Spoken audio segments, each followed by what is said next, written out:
question we all face is whether we will be ready when the next one arrives. As leaders, we have a collective responsibility to make sure we are ready. All right, collective, he Does says. anyone believe that? But this is not a collective measure. It's an autocratic measure. Right. It gives him and his organization of diplomats who don't even pay taxes in any given place. They give him powers that he already has a lot of powers, right? So recently, an American doctor, Dr. Maranatha, warned about this in a EU parliamentary meeting. She's been labeled as an extremist for saying this, but we have shown you these documents, you guys, and we regularly link them to you in our newsletter so that you can read them yourself. This is not a conspiracy interpretation. Watch how she warns about this, and then I'm going to bring you more about her in a second. We're undergoing a soft coup, and the idea is to create a whole new set of laws and ignore the existing human rights laws and other laws under the pretext of pandemic preparedness and the biosecurity agenda.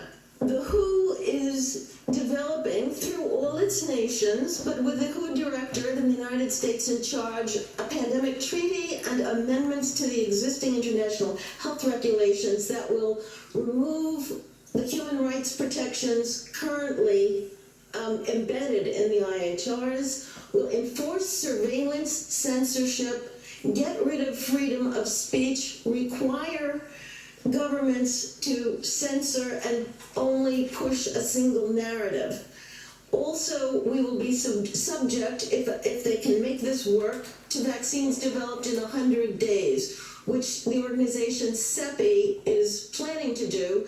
And one of the people who founded CEPI was Jeremy Farrar, who is now the chief scientist at the WHO, to bring this forward.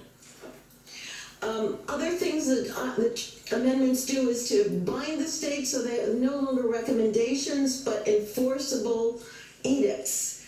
Provide a liability shield, get rid of intellectual property rights, move supplies from one country to another, enforce digital passports, and the Director General of WHO can demand that a pandemic or a potential pandemic exists. He can just declare it with no standards, and then countries around the world will have to obey. Also, the WHO will tell you what drugs you can and can't use in your nation once a pandemic is declared.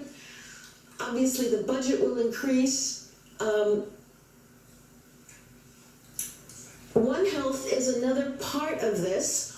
One Health is a concept that was created to enable the WHO, with these documents, to take over jurisdiction of everything in the world by saying that climate change, animals, plants, water systems, ecosystems are all central to health. Also embedded in this concept is a peculiar notion that humans are no longer of greater value than animals. Okay, she's not wrong. We have shown you every single screenshot of what she says. She's not making this up. Now, she mentioned Jeremy Farrar. You may remember that he is one of the scientists who worked with Dr. Fauci before he got this WHO job to doctor the Nature paper that said that COVID did not come from a lab.